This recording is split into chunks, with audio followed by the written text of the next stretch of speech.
Across the Park podcast is proud to be sponsored by Globe Gas and Heating. For the best kitchen and bathroom renovations, boiler servicing and repair, and central and underfloor heating in the Northwest, head over to globecentralheating.com and quote Across the Park for a free quote.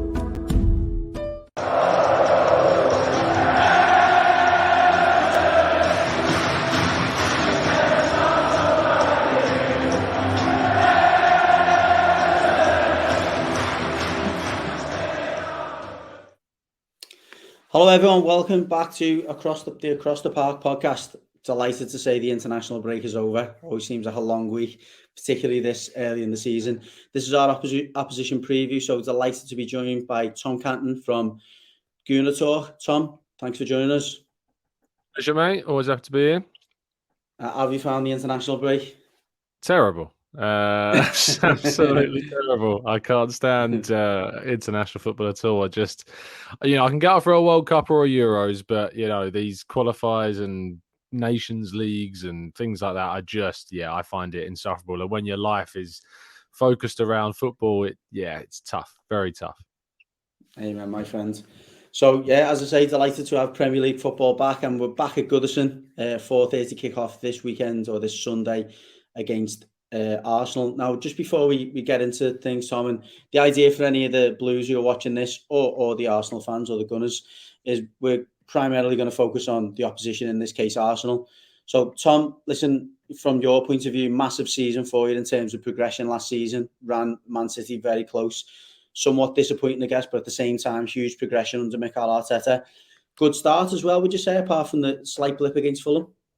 Yeah, I think so. I mean, there was quite a bit of a meltdown, I think, from the Arsenal fan perspective after the Fulham result. But I mean, in essence, Arsenal have gone unbeaten in the first 4 games. They've only dropped points in 1. They've deserved to win every single one of the games they've played.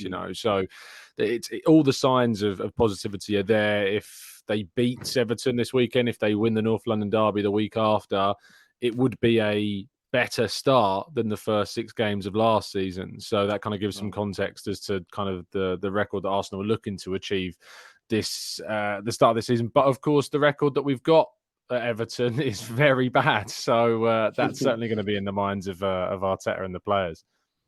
Yeah, that's slight encouragement for us, but I wouldn't say it's any more than that at this stage. We've obviously had an extremely tough time, not just the start of the season, but most of last season. But again, just going back to you guys, from the first four or so games, have there been any differences you've seen in the Arsenal team this year versus last year? You've obviously pointed to the difference in points tallies, but anything in particular? Yeah, well, Arteta started the season by trying to structurally change things quite a bit. Granit Xhaka obviously left in the summer for Leverkusen, and that left quite a hole in the 11 because he was so big for us. 7 goals, 7 assists last year across all competitions. And we've brought in Kai Havertz, who has been divisive, to say the least, with Arsenal fans. There's been some good things. He had a good game against Crystal Palace and was really important to that victory. It's what he did off the ball, and of course was very, very different to that performance against both Fulham and Man United, where he didn't have the best of games at all. And to be honest, it was against Fulham in particular, and actually I suppose more so against Man United, it really was a case of we need to get this guy off the field because you need to protect him in some senses. He had that air shot. He gave the ball away to Eriksen, which led to Man United's first goal. The penalty that wasn't given, that could have been a really big moment if he'd have won that penalty, and if he'd have scored the opportunistic shot in the first half that he sadly mishit as well, that could have been big for his confidence. But whether he plays in this game on Sunday, we'll have to wait and see. But yeah, Arteta tried to change formations with Partey at right back. He's now injured, so won't be available. And I think we will go back to the usual of Ben White at right back, and Gabriel comes back into the defence, Zinchenko and Saliba. So Partey being out, I think, will probably please Arsenal fans in some ways because it means the structure returns to something akin to what we saw last season. But missing Partey is a big miss because he is a huge player for us. Sure. Just touching or going back briefly to the very start of the season, you obviously lost Julian Timber really, really early, which seemed to be a big, obviously it was a big loss. It was a huge signing for you in the summer. There's been a little bit of indifference, it seems, from the Arsenal fans in terms of opinion of who plays in his position, long term or certainly throughout the season. Where do you stand on that? And I guess what are your options? Yeah, it was such a blow. I mean, he was my signing of the summer because he'd been that good. And even though he was signed playing all of the Eredivisie matches for Ajax last season at right centre half, he came in and started at left back. He played at right back during pre-season as well. It certainly seems like Arteta saw him as a fullback. And with Zinchenko out, it meant that, we had to use Tomiyasu in the second game against Palace, who got sent off in rather harsh fashion. I think most people agree with that kind of second yellow card. And then the third game against Fulham, Kivior started at left back as well. So in the first 4 games, we've had 4 different left backs start every single match with, of course, Zinchenko starting against Manchester United. I think Zinchenko will continue. He is the best of what we've got. He allows Arsenal to play the most progressive football. He's the best at inverting into kind of the midfield role that Arteta likes him to use that position for. He's on great form through the international break. He scored against England, of course, so that he'll be on quite a high from that result, and the draw as well, which was a really big one and a big point for Ukraine, who are ahead of, I think, Italy in the group for the qualifier.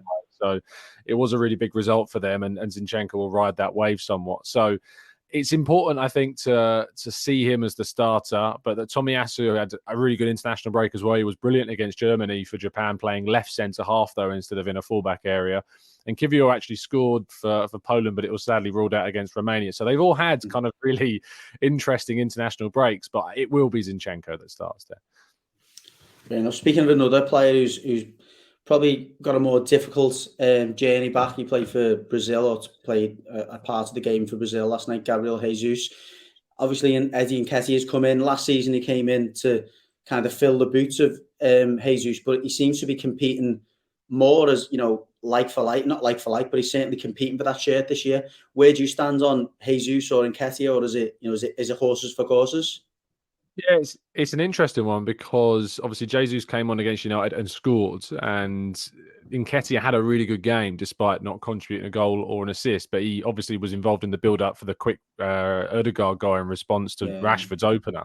It was a really good passing move that led to that goal, and I think that Arteta it'd be harsh on Nketiah to kind of drop him for Jesus, but Arteta loves Jesus so much and really appreciates kind of all the technical ability and the link-up play that he brings that Nketiah doesn't necessarily have. That said, he has showed more of his link-up so far at the start of this season, and his finishing has looked good as well at times. So it is tough. I think we started Nketiah at Goodison last year because Jesus was injured. So we didn't have Jesus for that game. I think either could play, and it wouldn't necessarily be a controversial choice if either did start. The only controversial thing would be maybe a slightly bit harsh on Nketiah to drop him for this one.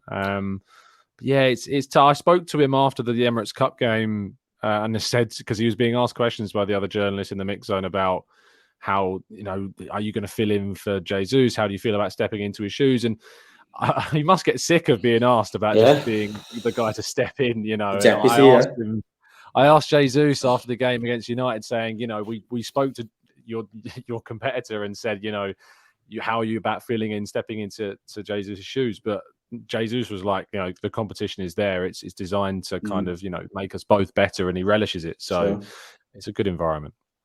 Yeah, definitely. I guess the big factor, as I alluded to at the start, there might be the travel for Jesus. I think their game was the early hours last night. Whether he's a little bit, Arteta might feel he's a little bit jaded from that. I don't know, but I agree with you. I think they both got something to offer, certainly, and I think that certainly puts you in a much stronger position. Not that Nketiah wasn't there last season, but I get the feeling that he was very much on the periphery and wasn't really seen as genuine competition.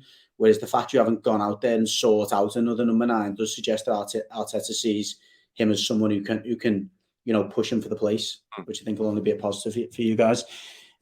Obviously, you touched on the fact that you've not been particularly successful at Goodison down the years.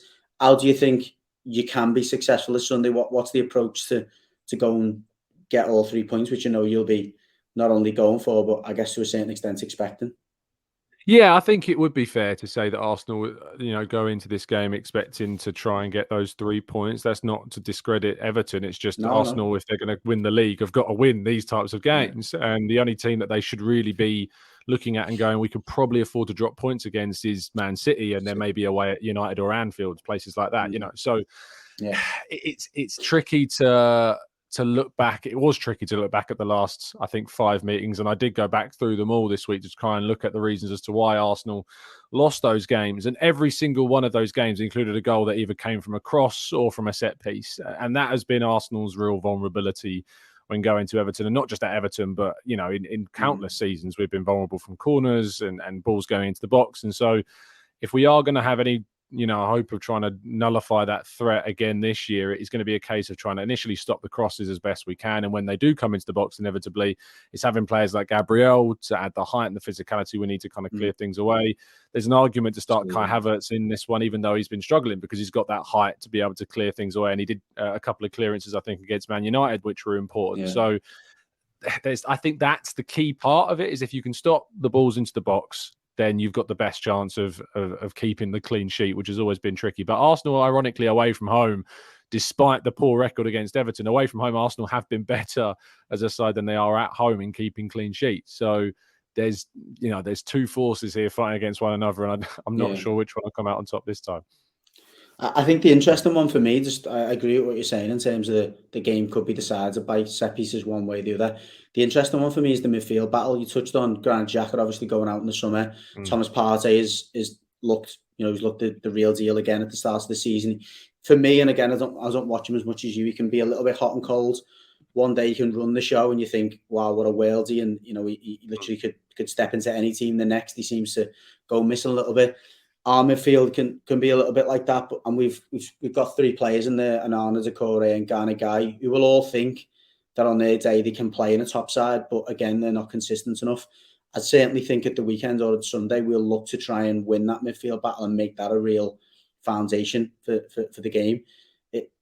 Who do we expect to see in there for you guys? Because you've got, like, again, with the Havertz combination, he's dropped in and played as a 10, hasn't he? That maybe means Odegaard drops a little bit deeper. What would you like to see at Goodison, given the 3 that we've got in there?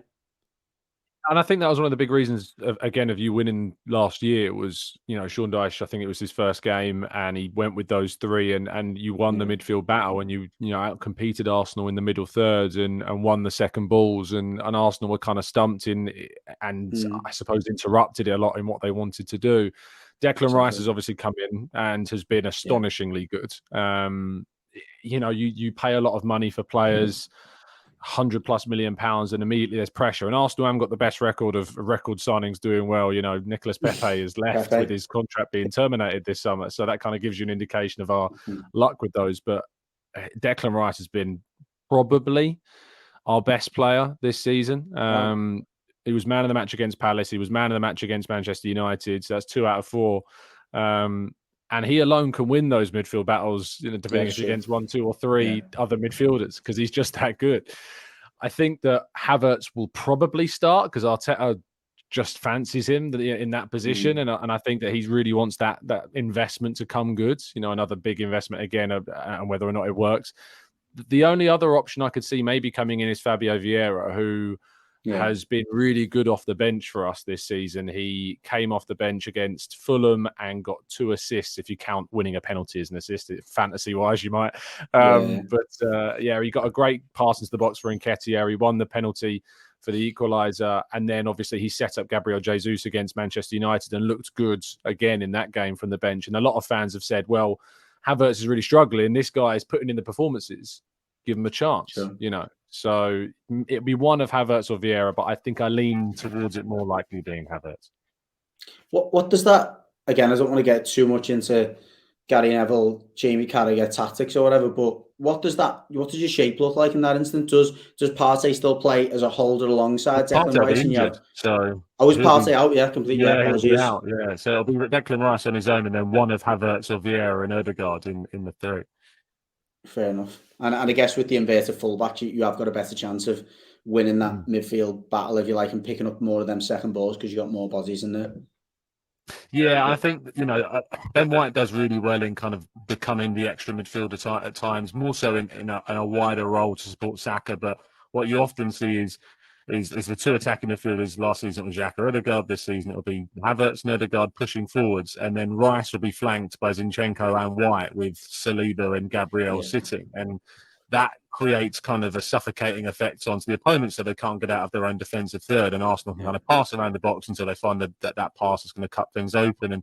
And that's been what's been so successful about the chance creations this season. But it's usually come from when Arsenal are the quickest. So if Everton are able to kind of break up the play early in the move or suffocate Arsenal to just doing those little passes from outside the box, that's the best chance that they've got in stopping those attacks. If you allow Arsenal to pass quickly and find space, that's when they'll be at their most dangerous. So yeah, it's going to be a really real tactical battle, I think, this one.